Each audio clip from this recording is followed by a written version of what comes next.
My name is Jack Miller, and if you're gonna listen, you might as well know who's talking to you. I'm 98 years old as I sit here on this old wooden porch, but in my head some nights I'm still 18, standing on a beach in France with sand in my boots and the sky on fire. People like to call us heroes now. They say the greatest generation like it was something in our blood. But the truth is, I was just a skinny kid from Ohio who had never been farther than the next county. I didn't grow up wanting to be a hero. I grew up wanting my own car and maybe a little house with a girl who laughed at my dumb jokes. War changed that.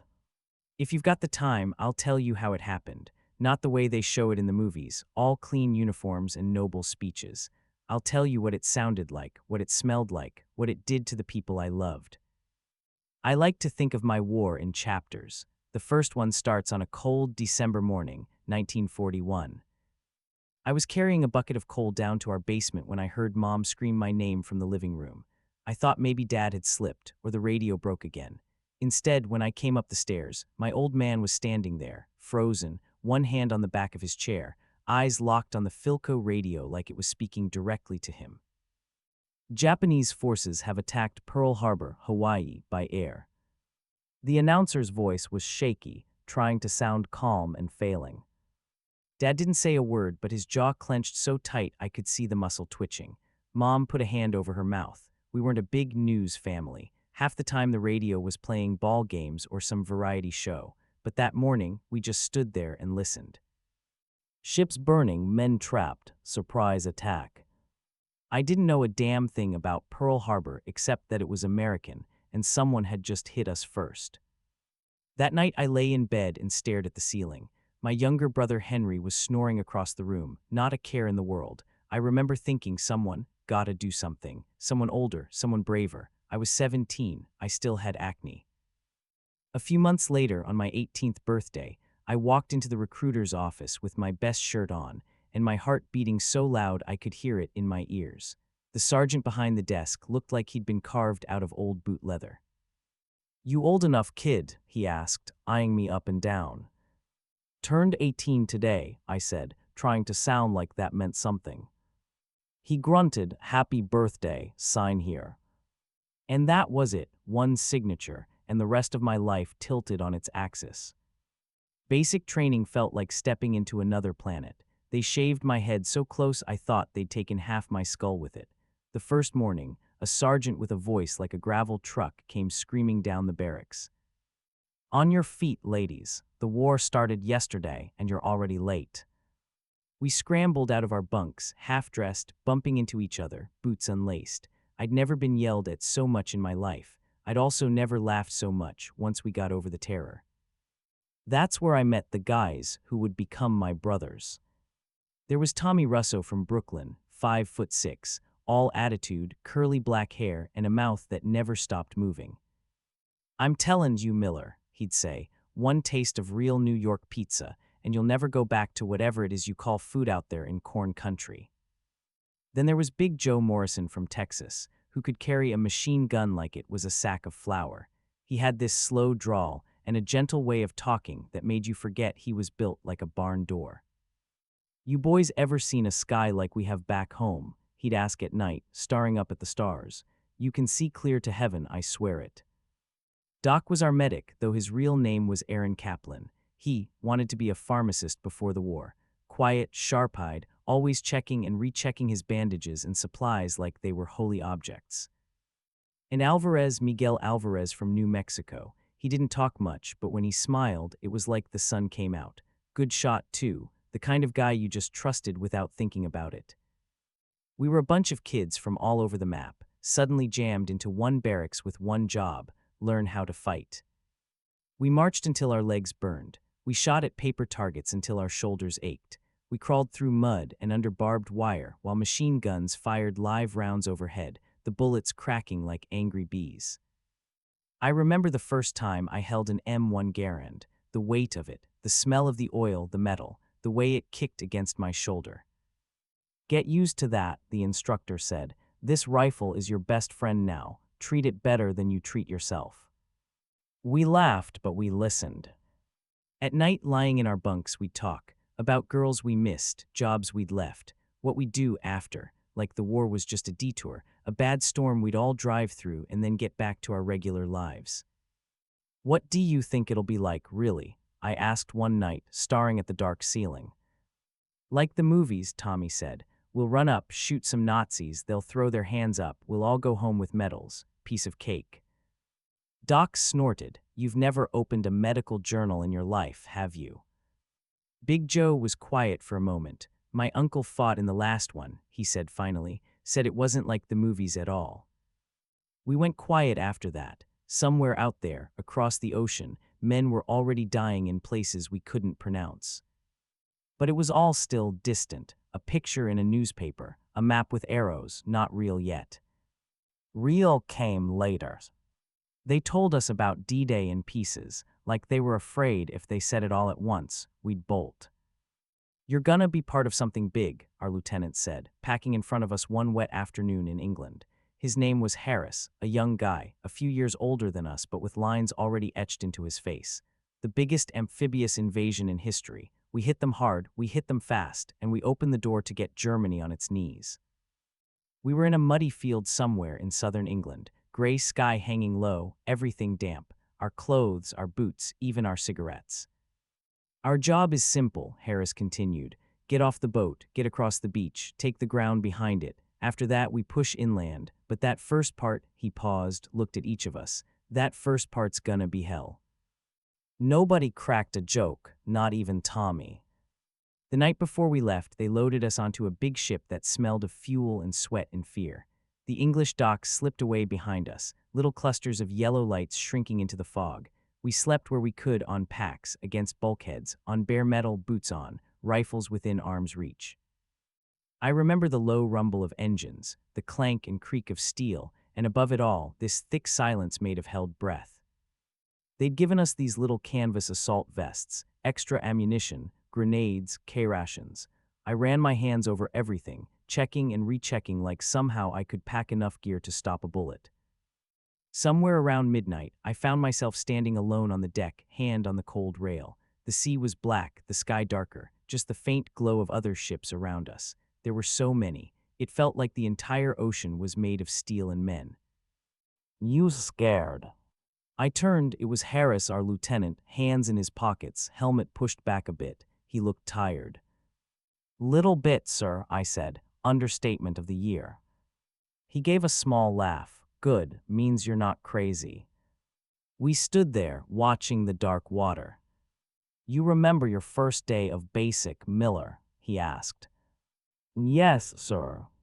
"You remember thinking you'd never get used to a rifle, to marching, to this whole insane life?" His voice was calm, almost gentle. "Yes, sir." "But you did, you adapted. You will tomorrow too. You do the next thing and the next, and you keep moving. That's how you get through." I nodded, though I'm not sure I believed him. Just before dawn, they came with hot black coffee in dented metal containers. Breakfast of champions. My hands shook as I held the tin cup. I told myself it was the ship's movement. It was. Over the loudspeaker, someone read a prayer. The words rolled over us: God, courage, victory, and I caught pieces but not the whole. My heart was thumping too loud in my ears. Then came the orders. "On your feet, gear up, this is it, boys."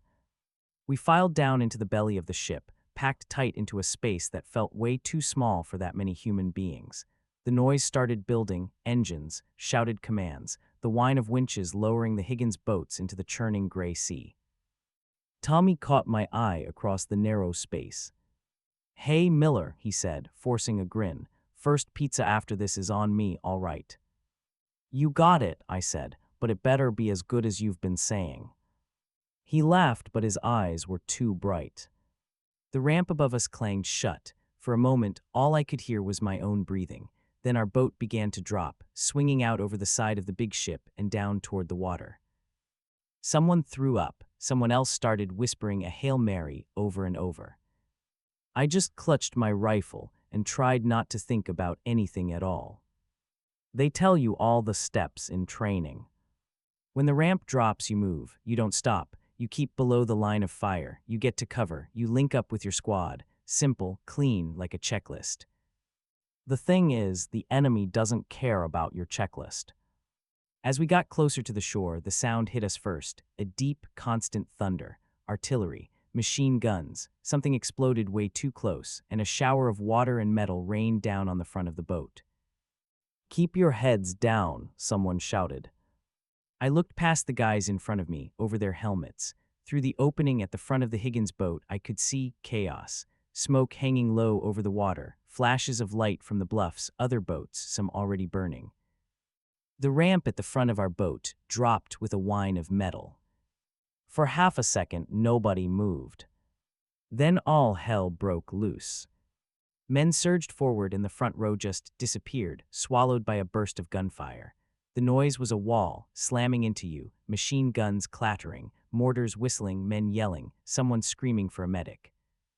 "Out, out, out," our coxswain yelled, voice cracking. "Move." I jumped because not jumping meant dying in that metal box. The cold hit me like a slap. I went down to my chest in water, rifle held high over my head, pack dragging me backward. For a moment I thought, this is it, you idiot, you're gonna drown before you even see the shore. Then my boots found sand, and I shoved forward, pushing past a body face down in the water that I refused to look at too closely. I made it to where the water met the beach and threw myself down behind a low tangle of metal, Czech hedgehogs. They called them, twisted steel meant to stop tanks that we now used as cover. Bullets slapped into the sand in front of me, popping little geysers of grit into my face.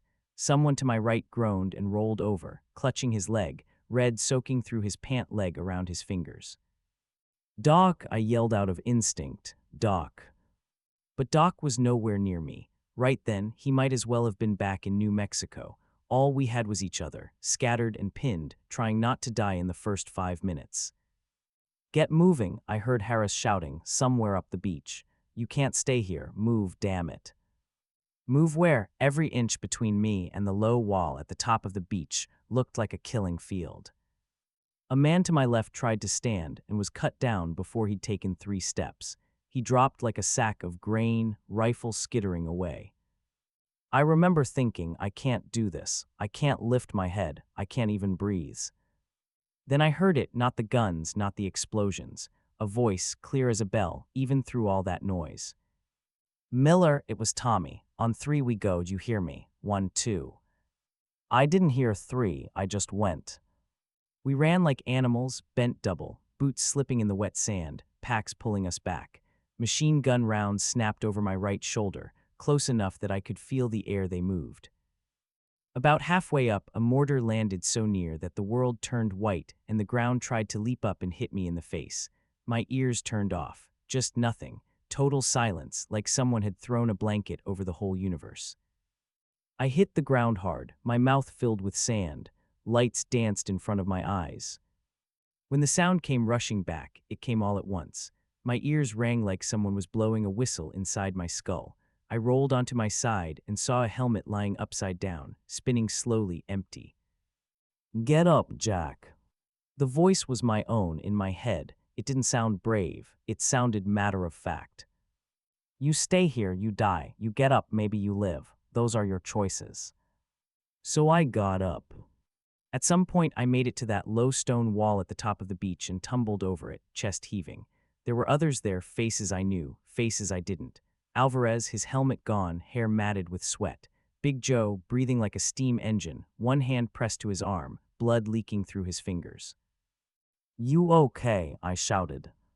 "Been better," he hissed, "but I can still shoot." Harris was there too, crouched behind a chunk of shattered concrete, yelling orders, trying to string all these scattered pieces into something like a fighting unit. "We've got to take those guns," he shouted, pointing up toward the bluff where German machine guns were chewing the beach to pieces. "If they're firing, more guys are dying down there." He grabbed my arm. "Miller, you Alvarez, Morrison, you take that right flank. Work up through that draw, see if you can get around them. We'll hit them from the front, you flush them out." I stared at him up there, into that. He saw the hesitation. His eyes softened for just a second. "You can do this," he said quietly. "Go." So we went. We worked our way up a shallow gully, knees and hands slipping on dirt and loose rock. Every few seconds, a burst of machine gun fire would rake across the lip above us, spitting dust, but they hadn't zeroed in on us yet. My heart was pounding so hard I thought it would punch right through my ribs. We reached a spot where the gully ended, flaring out into a little notch just below the top of the bluff. I could hear the gun very clearly now, that distinct ripping sound, like someone tearing heavy canvas. German voices shouted over it, sharp and clipped. Big Joe looked at me, eyes wide. "This is it," he said. "You toss the grenades, we cover you, then we go in." "Me," I croaked. "You're closest," Alvarez said, voice steady. "On three." My hand found the cool, familiar shape of the grenade at my belt. Fingers shook on the pin. "One," Alvarez whispered. In some tiny corner of my mind, I thought, I want to be anywhere but here. I want to be in my mom's kitchen, smelling her coffee. I want to be on a front porch with a girl, holding her hand. Two. I pulled the pin. The spoon sprang free, clamped tight under my thumb. Three. I rose up just enough to see the nest, sandbags, a dark mouth of a gun barrel, helmets ducking behind. I didn't see faces, just shapes. I threw with everything I had, 2 grenades one after the other, then dropped back down, covering my head. The explosions were close enough to make the ground jump. The machine gun stuttered, then went silent. "Go," Alvarez shouted. We went over that lip like we were one person. I don't remember every detail of what happened in the next 30 seconds. I remember yelling. I remember a German soldier no older than me turning toward me, his eyes blown wide, his rifle only halfway up. I remember the weight of the trigger, the push of the rifle against my shoulder. Then it was over. The machine gun was twisted, smoking. The men who had been behind it were down. Some moved, some didn't. Somewhere behind us, our own guys poured more fire into the bluff, moving up. I stood there, chest heaving, staring at a smear of blood on the sandbag at my feet. My hands were shaking so hard I almost dropped my rifle. "You did it, man," Big Joe panted, clapping a bloody hand on my shoulder. "You did it." I didn't feel like I'd done anything except not die. 2 hours later, the beach that had been a slaughterhouse was still a mess, but it was our mess. More men were getting off boats, less of them falling. The guns on the bluff were mostly quiet. Smoke drifted over everything like fog. I remember looking back down at the water. Bodies floated in the surf. Equipment was scattered everywhere, rifles, helmets, packs, a boot with no foot in it. I tried not to look too closely. If I thought of them as bodies, it hurt less. If I saw faces, it was different. "Well, hey." I turned, it was Tommy, limping slightly, a scrape on his cheek, uniform torn. "You still owe me a pizza," he said, voice ragged. Somehow I laughed. Yeah, I do. That was D-Day for me, not a newsreel, not a history book, just terror and sand and smoke and a choice, stay down and die or get up and move. And that was just the first day. People talk about D-Day like it was the big thing, the main event. Beach, bunkers, glory, flag in the sand. Truth is, the beach was just the front door. After that, we still had to go inside the house and clean out every room. Normandy inland was a different kind of nightmare. Hedgerows, thick walls of earth and roots and brush, taller than a man, lining every field like a maze. You never saw more than 50 yards ahead. Every bend, every gap could hold a machine gun or worse. We'd move up to a hedgerow, crawl through some little cut someone had found or blown in it, pop out the other side, and you'd be in a new field like stepping onto a different planet. Sometimes it was empty, sometimes it exploded. For a while there, every day felt the same. Wake up sore and dirty, eat something that tasted vaguely like food out of a little brown box, move, take fire, return fire, dig in, repeat. We lost people little by little, not always in big, dramatic ways. Sometimes it was a single sniper round snapping out of nowhere, and a guy who'd been complaining about his boots 3 seconds ago was just gone. One afternoon, we were moving through a little French village, stone houses, flowers in the windows, like something out of a postcard if you ignored the holes in the walls and the smoke rising from the far end of town. An old woman stepped out of a doorway as we passed, a white apron over a dark dress, hands shaking. She pressed a loaf of bread into my arms, gesturing, saying something in French I didn't understand. "I merci," I said, feeling ridiculous, a rifle in one hand, a warm loaf of bread in the other. She reached up suddenly and cupped my cheek in her hand. Her palm was rough, calloused. Her eyes were wet. For a second, she was my mother. Then someone shouted that we had to move, and I handed the bread back to her and jogged on, the touch of her hand burning against my skin. Later that day, we found a German soldier in a barn, no more than 16, trembling behind a stack of hay bales. He dropped his rifle the instant he saw us, hands flying into the air, words spilling out of his mouth too fast for us to catch. "Easy, kid," Alvarez said softly, gun trained on him but eyes kind. "Easy." We searched him, no grenades, no knife, just a faded photograph in his pocket, a little house, a garden, a woman and a younger boy standing in front of it. "Family," Doc murmured, glancing at it. We sent the kid back with some prisoners, hands still shaking above his head. As he passed me, I could see that he had a pimple on his chin, just like Henry used to get. That night, lying in a ditch with my helmet pulled low against the drizzle, I stared up at the dim shape of the clouds and realized something. The guys shooting at us weren't movie villains. They were scared kids with mothers who baked bread and told them to be brave.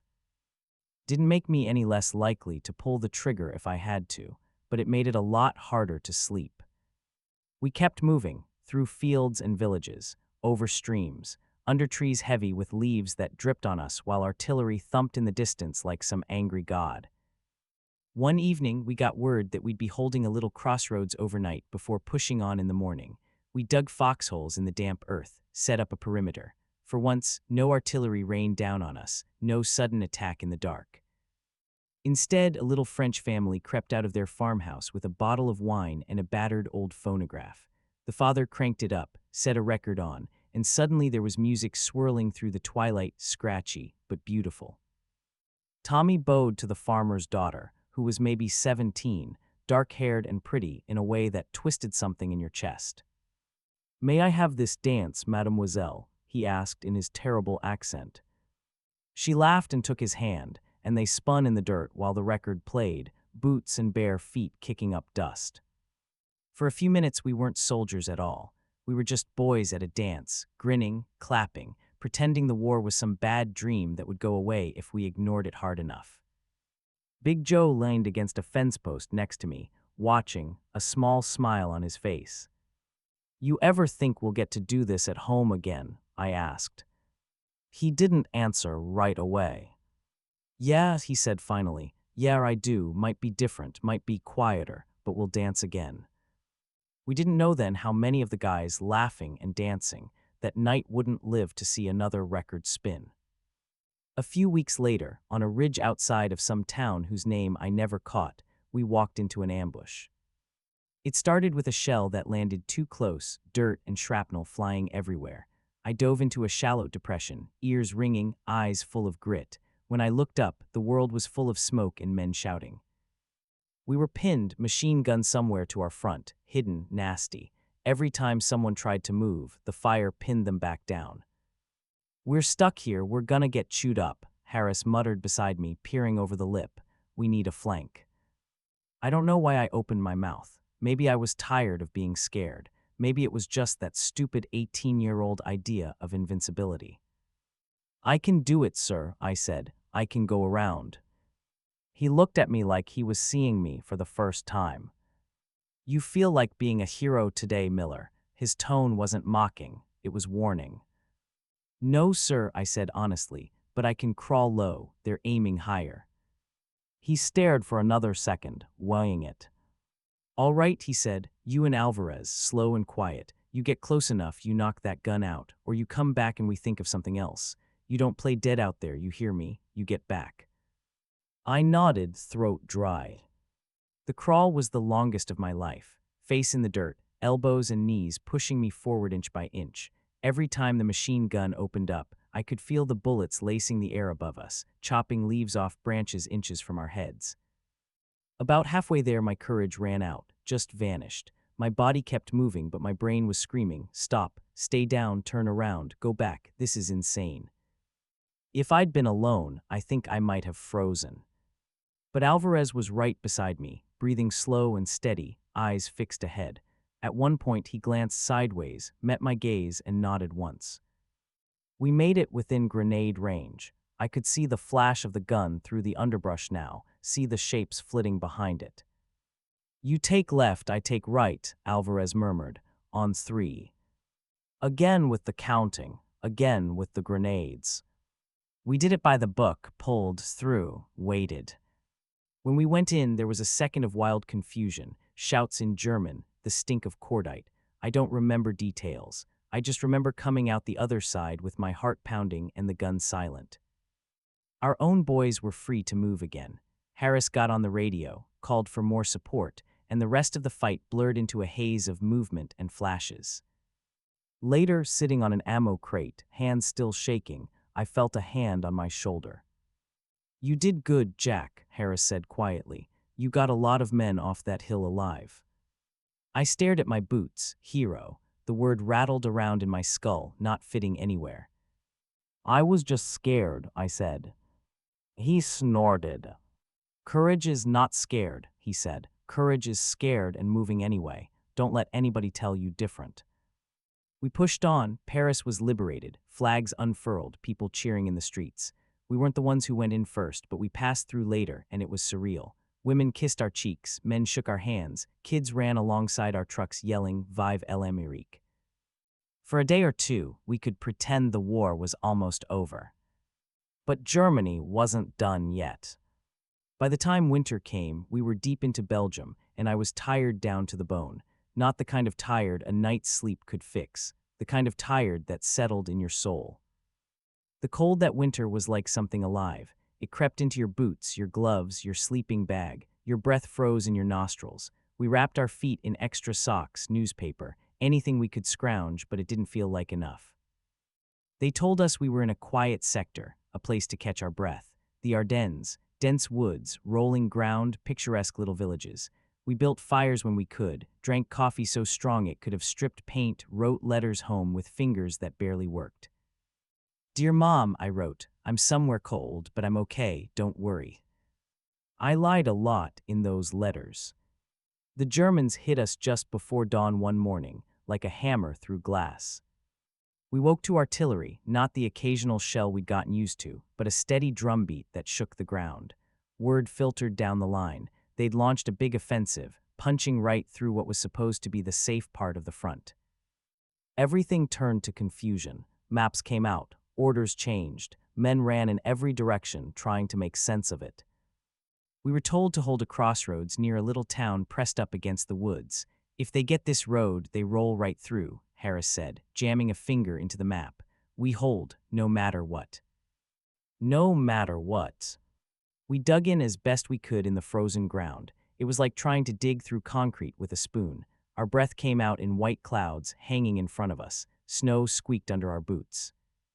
"Got a bad feeling about this," Tommy muttered, pulling his scarf up over his nose. "Thought you were the optimist," I said, trying to smile. "Yeah, well, even optimists get the blues, pal." They came out of the trees mid-morning. Tanks first, big shapes pushing through the trunks, engines rumbling, then infantry, gray uniforms against white snow. We hit them with everything we had: rifles, machine guns, bazookas that misfired half the time in the cold. A tank took a hit and burned, black smoke smearing the sky. Men went down, some screaming, some very, very quiet. At one point, I found myself in a shell hole with a new guy from Iowa. Didn't even know his last name yet, just that his first was Billy, and he'd only been with us a week. His hands were shaking so bad he could barely reload his rifle. "I can't do this," he gasped. "Jack, I can't, I call." I grabbed his collar and shook him, hard enough that his teeth clicked. "Listen to me," I said, louder than I meant to. "You see that tree line? You see those guys coming at us. You either shoot at them or they come here and shoot you. You understand? You shoot or you die. Those are your options." His eyes filled with tears, but something in his gaze steadied. "Okay," he whispered, "okay." He popped up, fired, ducked, fired again. I don't know if he made it through that day. A lot of men didn't. Sometime in the afternoon, a shell landed close enough that I thought my number was up. It blew Harris off his feet, shrapnel tearing into his leg inside. He landed near me, face pale, breath coming in ragged gasps. Jack, he grunted, fingers digging into my sleeve. Listen, listen. Save your strength, sir, I said. Doc. Doc, busy, he snapped, then coughed, blood on his lip. Listen, you're in charge now. The words hit harder than the explosion. In charge, I stammered. Me. You know the men, he said. They trust you. You keep 'em together. You hold this damn road. Sir, I. That's an order, Miller. His hand clamped down weakly on my arm. Don't make me say it again. They dragged him back toward the improvised aid station in a half-collapsed barn. For a second, I just knelt there, heart racing, staring at the spot where he'd been. Then I heard it, the rising pitch of tank engines, closer now, shouted German, the crack of rifles, men yelling for ammo, for medics, for somebody to make a decision. So I stood up. I don't remember feeling brave. I remember feeling like a man who'd been handed a pack that weighed more than he could carry and discovering he could still stand up under it. All right, listen up, I shouted, voice cracking on the first word, smoothing out as I kept going. We hold this line. No one pulls back unless I say so. You see a tank, you call it out. Bazooka teams, you wait till you see their teeth, you got that. Wait till you're close enough to smell the gas. Men turned toward me, filthy, exhausted, eyes ringed with frost and sleeplessness. Some of them were older than me, some were younger. In that moment, they were all looking to me. We've held beaches, I said, the words surprising me as much as them. We've walked through hedgerows and villages and God knows what else. We can hold a damn road. I started down the line, checking positions, slapping shoulders, trading a joke here, a curse there. It wasn't much, it was something. The fighting lasted all day and into the night. Tracers stitched red and green lines across the dark. Flares turned the snow ghostly white, lighting up scenes I still see when I close my eyes. A man falling backward, arms flung wide. A tank belching fire. Doc kneeling in the snow, bare hands deep in someone's chest, muttering, "Stay with me, just stay with me." We were cold, hungry, half frozen. Ammo ran low. At one point, I found myself firing single shots, counting each one in my head like it was money. But we held. Sometime before dawn, the attack finally faltered. The German fire slackened, then stopped. When the gray light seeped into the world, the woods in front of us were quiet. Smoke drifted between the trees. A runner came up the road from the rear, breath puffing. They didn't break through, he panted. You boys held, you held 'em. I looked around at what was left of my platoon. Fewer faces, new gaps. We're still here, I said. That winter took more from me than any other season of my life. To this day, when a cold wind cuts through my coat, some part of me goes right back to that crossroads, snow, smoke, and the knowledge that we weren't done yet, not by a long shot. When spring finally came, it felt almost wrong. Green on the trees, softer air, birds daring to sing again. We crossed into Germany, and it was like stepping into the enemy's living room. The houses, the farms, they didn't look that different from back home. That bothered me more than I expected. We were tired, but there was a sense that the end was coming. Rumors swirled. Hitler's cornered. They're running out of fuel. They can't hold out much longer. Then one day, we found out exactly what they'd been doing with all that time. We were moving along a road, trees on either side, when the smell hit us. Not gunpowder, not burning fuel, something else. Sweet, rot, and heavy. It settled in the back of your throat. We came over a little rise and saw the fences, the watchtowers, the barbed wire that didn't look like something for cows or pigs. What the hell is this place? Tommy muttered. We went in. I'm not going to tell you every detail of what we saw in that camp. Some things don't need to be repeated in full. I'll tell you enough. People, skin and bone, eyes like holes, striped uniforms hanging off them like rags on sticks. The smell was them and something else, something worse. A man walked toward me slow, like every step might be his last. He stopped in front of me and reached out a hand, fingers trembling. He said something in a language I didn't understand. I didn't know what to do, so I took his hand. His skin was dry and hot. His eyes met mine, and for a second, the weight of the whole damn war crashed down on me. This, I thought, this is why. All the beaches, all the foxholes, all the frozen nights, they all pointed here, to this place where people had been turned into nothing. Numbers, hunger on two legs.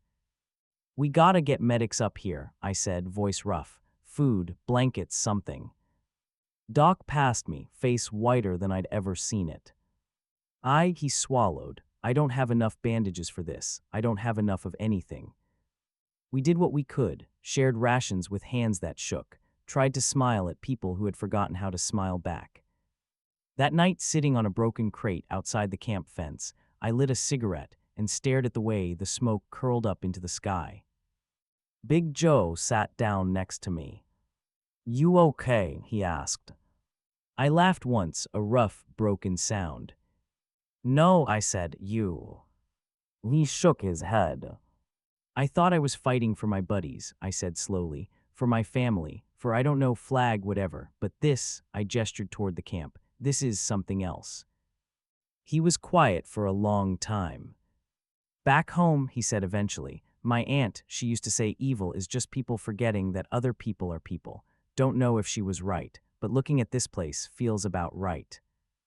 A few weeks later, the rumors came true. Germany surrendered. We were in some nameless little town, camped in a muddy field when they told us. No big speech, just an officer walking down the line with a grin he couldn't hide. "It's over, boys," he said, "at least over here. Hitler's dead, Germany's thrown in the towel." For a second, nobody reacted. We were too tired, too stunned. Then someone laughed, someone else whooped. A helmet went flying into the air. We shook hands, slapped backs, hugged guys we'd pretended not to like that much. Someone produced a bottle of something strong and more or less drinkable, and we passed it around, taking swigs, coughing, wiping our mouths. "Hey, Miller," Tommy said, arms slung around my shoulders, eyes wet and bright. "Looks like we might get that pizza after all, huh?" "Yeah," I said, throat tight. "Yeah, maybe we will." We talked about home like it was some shining place just around the corner. Home-cooked meals, real beds, no one shooting at you when you went to the bathroom. What we didn't talk about were the ones who weren't going back. That night, I lay on my back and looked up at the stars. For the first time in a long time, there was no distant thunder of artillery, just a kind of quiet. It should have felt peaceful. Instead, it felt strange, like the world had tipped slightly and I was waiting for it to steady. In the months that followed, we did occupation duty, guarding depots, keeping order. It felt almost boring compared to what we'd been through, but my nerves were still wound so tight that a car backfiring in the street could make my heart jump into my throat. Eventually, they put us on a ship and sent us back across the Atlantic. The Statue of Liberty rose out of the mist like something out of a painting. Men crowded the rails, pointing, shouting, some of them crying openly. I just stood there, hands on the cold metal, and thought, I'm really going home. After everything, I'm actually going home. Mom grabbed me at the train station and didn't let go for a full minute. Dad shook my hand so hard it almost hurt, then pulled me into a hug anyway. Henry was taller, his voice deeper. The house smelled like coffee and soap and the faint dust of the old radio. That night I lay in my own bed, in my own room, with my own pillow under my head. The sheets felt too clean, too soft. When a truck backfired 3 streets over, I was out of bed and on the floor before I realized where I was. It took a long time for my body to understand that the war was really, truly over. It took even longer for my mind. Sometimes I'd be in line at the grocery store and catch a whiff of something, old smoke, maybe, or a certain kind of sweat, and suddenly I'd be back on that beach, or in those woods, rifle in hand. I'd blink and the fluorescent lights would come back into focus, and I'd be staring at a row of canned beans, heart racing. People asked me now and then, were you a hero? They'd seen the newsreels, the parades, they'd read the headlines. I'd think of Alvarez, who never made it home from that ambush on the ridge, of Harris, limping for the rest of his life because of that shell in the Ardennes, of Billy from Iowa, hands shaking in that shell hole. The heroes, I'd say, are the ones who didn't get to come home and stand in line at the grocery store. They'd nod, maybe a little confused, and change the subject. Years went by, I got married, had kids, worked jobs, mowed lawns, went to Little League games. At night, when the house was quiet, sometimes I'd sit on the porch with a cup of coffee and listen to the crickets and the distant hum of cars and think I survived. Somehow I survived. And now here I am. Old bones, old memories. People talk about that war like it was a story that happened a long time ago to some other kind of human being, like we were made of different stuff. We were. We were just kids who signed a paper, got on a boat, and didn't run fast enough when history rolled over us. If there's anything I want you to take from this, from my beach, my hedgerows, my crossroads in the snow, it's this. Courage doesn't feel like courage when you're in it. It feels like fear and mud and doing the next thing anyway. The men who never came home, they weren't chasing glory. They were looking out for the guy next to them, for the families behind them, for a world where nobody would ever build fences and towers like the ones we saw that day in Germany. So when you hear someone say D-Day like it's just a date in a history book, remember there were boys on that sand, shivering in cold water, hearts pounding, choosing to stand up when everything in them wanted to stay down. And when you walk down a quiet street at night, no shells whistling overhead, no boots crunching in the snow but your own, maybe spare a thought for guys like Tommy and Big Joe and Doc and Alvarez. They're still out there, in a way, in every peaceful morning, in every ordinary afternoon you get to have. You asked for my story. That's it. Or at least, that's the part of it I can tell without closing my eyes and seeing too much. The rest, well, the rest lives in the spaces between the words, in the echoes of the guns that finally, mercifully, went silent.